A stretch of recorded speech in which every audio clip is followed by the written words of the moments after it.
First today at 4, a mixed verdict. Sean Diddy Combs acquitted of his most serious charges, but he may still face jail time. We'll explain. And we're days away from July 4th, so we have tips on how to keep you and your family safe this holiday weekend coming up. Fewer showers and storms out there right now. We've got some drier air about to move into the picture. We'll see how that affects temperatures and your forecast coming up. First on the Gulf Coast with breaking news and weather. Fox 10 News starts now. Hello, everyone, and thanks for looking in on your Wednesday. We're halfway through the week. I'm Ashlyn Mitchell in for Lanice Lagan this afternoon. Thanks for watching Fox 10 News at 4. And first today at 4, a verdict has been reached in the criminal trial of Sean Diddy Combs. The jury handing down a mixed verdict, acquitting him of the most serious charges the rap mogul is facing. But that doesn't mean jail time is completely off the table. Here's Connor Hansen with more from New York. The verdict is in, and Diddy's defense team is claiming victory, although he could be heading to prison for up to a decade. After almost 2 months in a Manhattan federal courtroom, a jury delivered a split decision for former rap superstar Sean Diddy Combs. They spent 14 hours deliberating, then convicted Combs on 2 counts of transportation to engage in prostitution, but acquitted him of the more serious charges, racketeering conspiracy and sex trafficking, which could have put him behind bars for the rest of his life. It's absolutely a win. The defense took a really big gamble going to trial on this case. Really, any time that a defendant chooses to go to trial against the federal government, it's a big gamble. But Combs isn't out of the woods yet. Both of his convictions carry a maximum sentence of 10 years, meaning he'll likely be facing some time in a federal prison. We would have liked to have seen a conviction on the sex crimes in RICO, but we're just pleased that he still faces substantial jail time. This is being seen as a big win for defense attorneys, while the prosecution says it's remaining focused on the victims.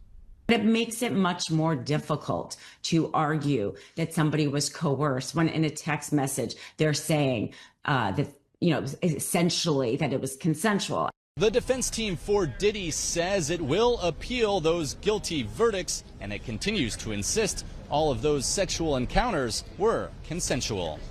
In New York, Connor Hansen, Fox News. Let me ask you, did you, on November 13th, 2022, enter the residence at 1122 King Road in Moscow, Idaho, with the intent to commit the felony crime of murder? Yes. An abrupt end to a murder case there that shook the nation. Bryan Kohberger, charged with the murders of 4 Idaho students back in November of 2022, pleading guilty today after years of legal delays. With this plea deal, Kohberger skirts the death penalty but will be imprisoned for the rest of his life and won't be able to appeal. The gruesome attack still haunting many in the small Idaho town of Moscow, but a former student there says Moscow is a strong community and people there will help each other to heal. Well, turning now to your forecast. Right now we're taking a live look through our battleship cam over the bay, and it's a beautiful day out there. A few clouds in sight, but we've seen a lot of sunshine all day long. Chief Meteorologist Jason Smith joins me now, and Jason, kind of a nice break from some of those showers today. It is. We had all that rumbling going on, all those thunderstorms the last 4 or 5 days, but now we've got some drier air in the We'll take it. Yeah, it may feel a little better too, especially by tomorrow, but this is really limiting our thunderstorm count across the area this afternoon. There are some little puffy clouds, and occasionally they're producing some very brief showers, but they're not that well organized, and we want to take a closer look here.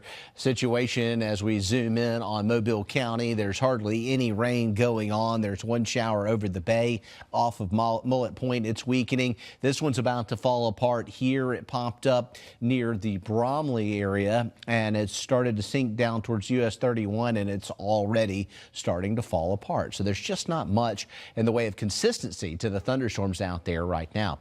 In the tropics, we are continuing continuing to watch an area of interest which may form into something down the road. I don't think anything happens in the next 2 days, but when we get closer to the 4th of July weekend, we may see something trying to form either very close to the Florida Peninsula or out into the Atlantic.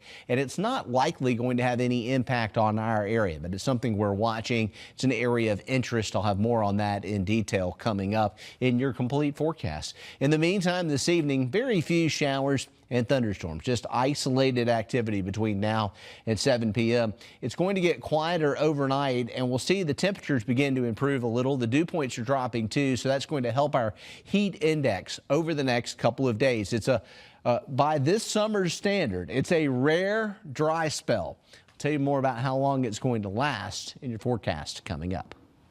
No complaints here. Thank you, Jason.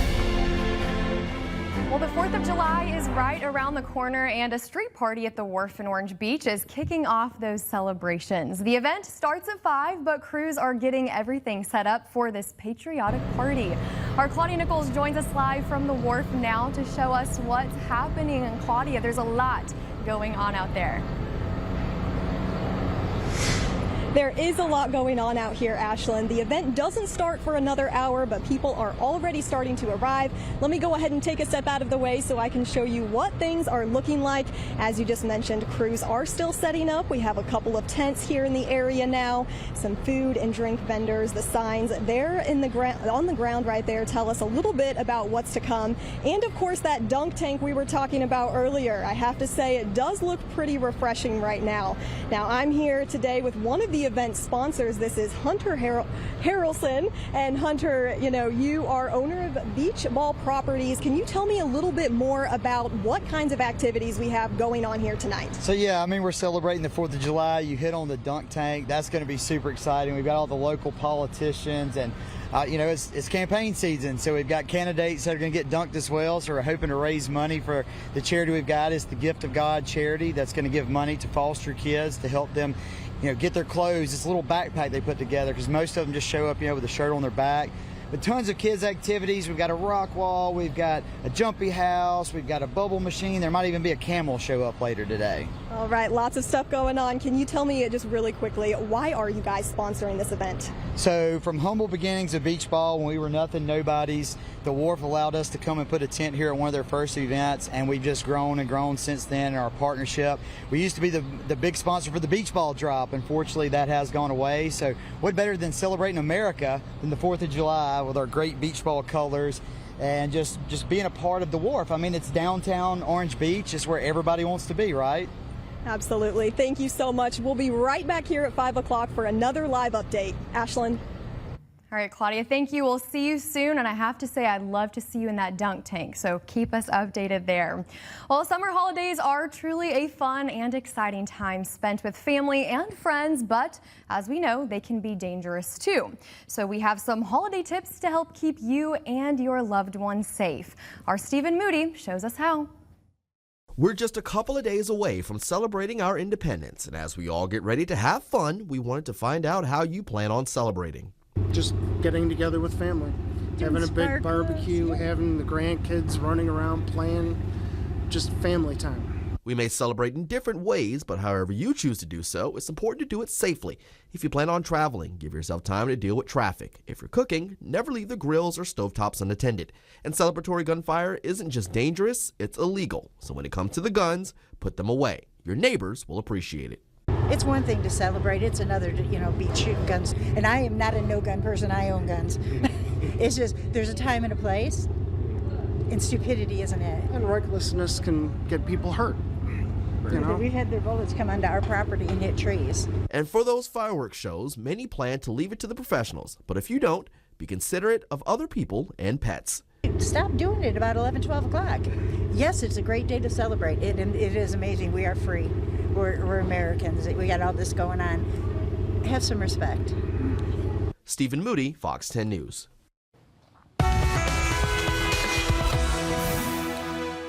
All right, the I-10 Bayway looks okay here, but the cars aren't moving as much well off into the distance. It's a little bit more intense typically on the Mobile side, and that's where we're seeing the delays, both east and westbound right now. If you're in Baldwin County heading towards Mobile, you want to take the Causeway, avoid the Bayway because it is moving very slowly. A lot of red here, a good ways across the Bayway. Also, if you're in Mobile County trying to get to Baldwin County, you're running into delays around Broad Street. That continues into the tunnel. It's a little slow on the Bayway also, but otherwise, things are looking okay. Down at the beaches right now, normal summertime travel. Look at Canal Road backing up in Orange Beach. Also slow coming across the intercoastal here ahead of that, getting off the Beach Express. And in Pensacola, the Bay Bridges are okay with the exception of westbound, the Pensacola Bay Bridge on I-10 between Avalon Beach and Ferry Pass. We do have a delay there. Otherwise, things look pretty good. We'll continue to watch traffic as we get closer to that 5 o'clock rush hour. Jason, thank you. Well, 2 nonprofits in Pensacola are set to receive temporary shelters to help house members of the homeless community. It's all in an effort to get them off the streets and on the path to a better life. Last year, House Bill 1365 went into effect, which banned sleeping or camping in public places throughout the state of Florida. Pensacola Mayor D.C. Reeves committed the city's remaining $1 million of ARPA funding to go toward temporary shelters to house them. The nonprofit initiative will be receiving 13 shelters, and Reentry Alliance Pensacola will take 14. Mayor Reeves says this will allow the city to add more housing while still keeping things flexible. What we liked about it is that it can be in response too. So what I expect to happen is with site work and working with the COC, we'll say, okay, well, we need 14 of this kind, this size, all of that, and then they're ordered and delivered. So I liked that solution because we weren't going to have to just take possession of $1 million of shelters. And coming up at 5, you'll hear about what these shelters will mean for those they help. And still ahead on Fox 10 News at 4, a suspected DUI crash destroys a ritzy art festival. And the National Park Service announces splooting season is here. We'll tell you what that means coming up in today's Take a Look at This.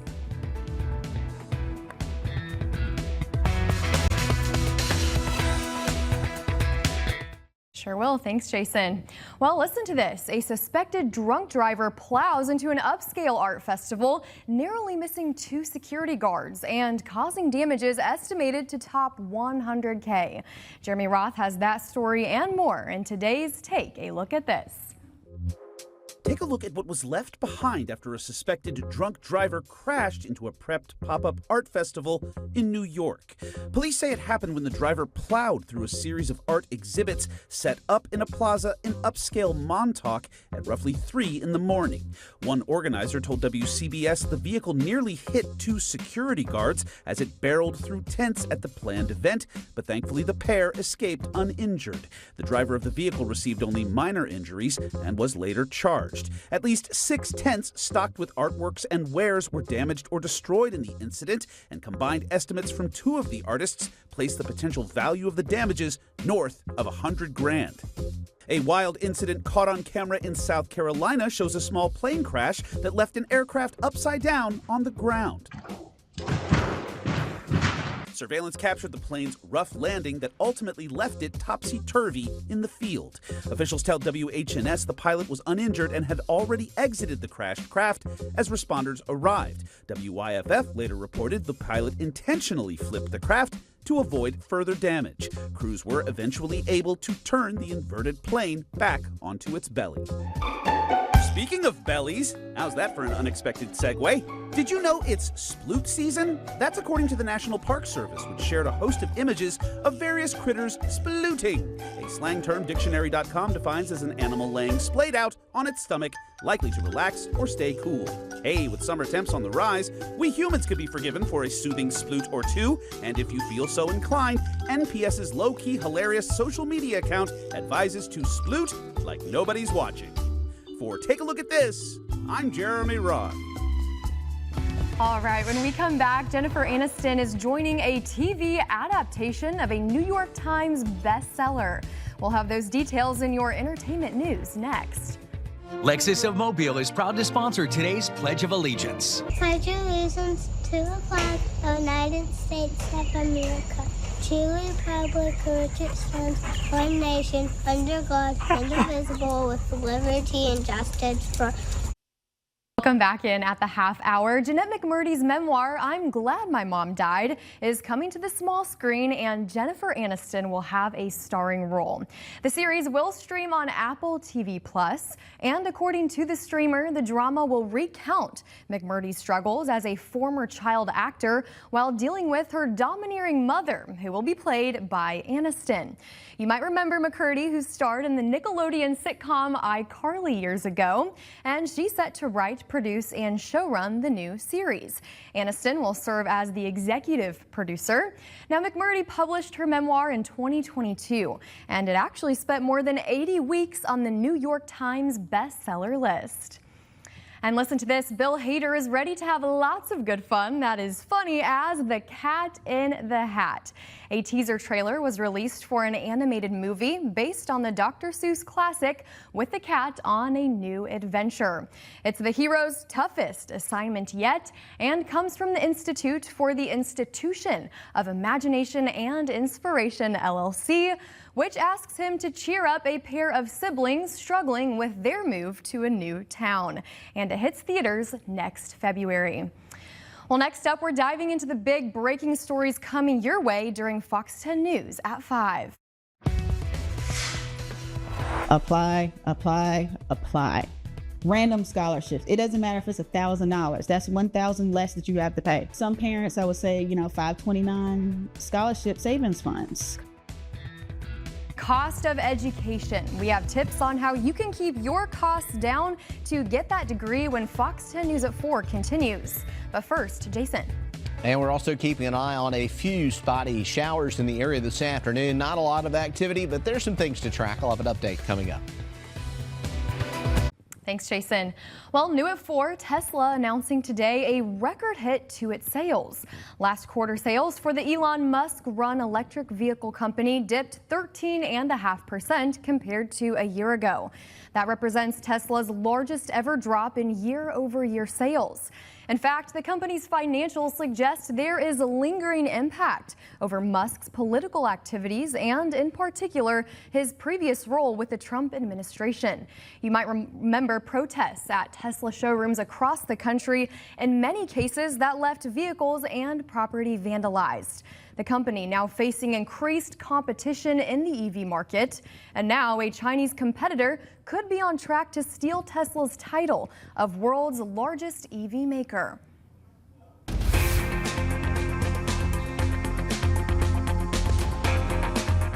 According to a 2024 College Avenue survey, fewer than half of parents with a child in college actually feel prepared to pay that first tuition bill.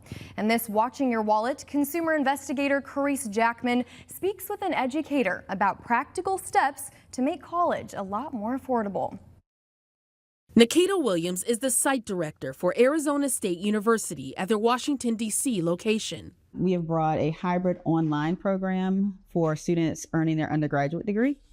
We mainly focus on students who are first-generation college goers because we provide a tremendous amount of support for our students. Over the years, Williams has watched the cost of higher education skyrocket. I think back on when I went to school, it was $20,000 for all 4 years. Education now is at about $20,000 per year. When it comes to preparing for college, Williams recommends building relationships with high school college counselors and applying for as many college scholarships as possible. Apply, apply, apply. Random scholarships. It doesn't matter if it's $1,000. That's $1,000 less that you have to pay. Some parents, I would say, 529 scholarship savings funds. Williams also suggests carefully considering your options: public universities, private institutions, community colleges, or even a hybrid program like this one at ASU. And how much is enough to save? So about a third of the tuition saved up, cash, readily accessible.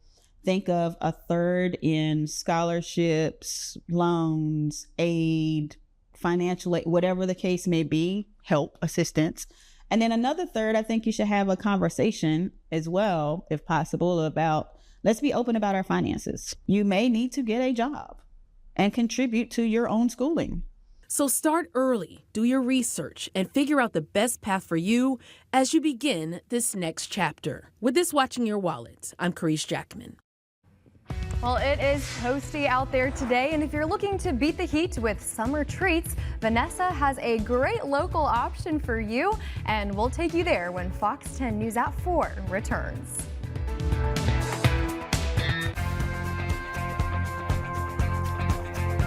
Well, summer is here, and many of us are looking for creative ways to cool off, especially right now.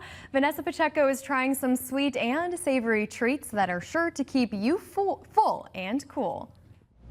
You guys, it is very hot outside, so I am indoors cooling off. I am at Trey Pace Snacks and Snowballs. I'm joined by the owner, Karen Alexander. Karen, this is such a cute spot that you have here. Thank you.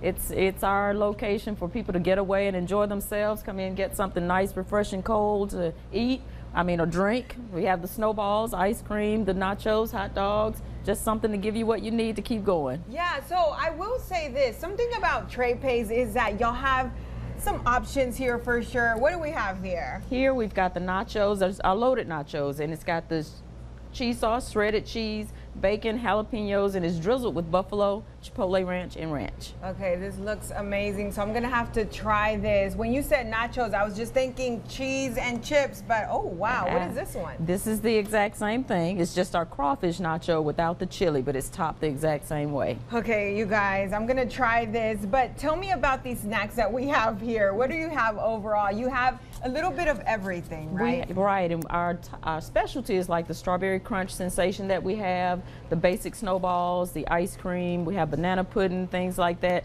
Just everything to get that sweet palate going in you to make it just taste absolutely great for you. You guys, the flavors on this, really, okay. Let's move on to this next. The extravagant, oh my gosh, it even says Vanessa. What do we have here? What is this? This is our loaded pineapple. And it has the different flavors, blueberry, pineapple, strawberry, cotton candy on it, the fresh pineapples that come with it, the marshmallows. You load it however you want to load it. Oh my gosh. And that one was made specifically for you. So can I just? Yes. Oh, okay. Now for anyone that wants more information on Trey Pace, where can they find you and what is your website? Our address is 318 Azalea Road. They can also find us on Facebook, Trey Pace Snacks and Snowballs, or they can check out our webpage at treypace.com. This takes me back to like my childhood moments. So good, you guys. I feel refreshed. I mean, this is really neat. Look at this pineapple. You got nachos, you got hot dogs. If you want junk food, right? Absolutely. They got it here. And the final, wow, is the strawberry crunch sensation.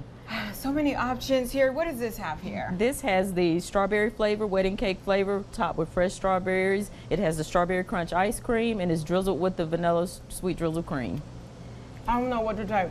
Okay, guys, we're gonna wrap this up. Karen, thank you so much. I'm gonna take this to go. Oh my gosh, guys, you need something refreshing? We got a spot for you. Oh, okay. Let me go here, cause. Listen to this sweet story. Cops connecting with the community in Massachusetts. Police gifted a hardworking 12-year-old kid with a new bicycle. Kenil Ortiz has been spending the last 2 summers working a lemonade stand along with his brother with the goal of buying an electric motorcycle. And here's what happens next. His uncle and other family members teaching him the importance of hard work. And Ortiz's perseverance and dedication to his booth was recognized by Chicopee police officers, specifically ones working the C3 program connecting cops with the community. The officers heard that Ortiz recently outgrew his flat-tired bicycle and knew what they had to do. The department got their hands on a bike that was donated to the C3 program, then handed it over to Ortiz, who was more than grateful. He was definitely appreciative of the bike. He jumped right on and took it for a ride. Travis Ordeon, the public information officer for Chicopee Police, tells Western Mass News that this sort of interaction is what the program is all about. They see that we're doing positive things in their area. It kind of bridges the gap between law enforcement and the community. And right here on Exchange Street is where the exchange went down. Kenny receiving his brand new bike and in return sharing with officers what he wants to be most when he grows up, just like them. What do you want to be when you grow up? A police officer, obviously. What inspired me to be a cop is like other cops like help me and like that inspired me to help other people. So even though Ortiz got his bright and shiny new bike, he plans to continue the lemonade stand, at least until he can buy his dream electric motorcycle. Salud.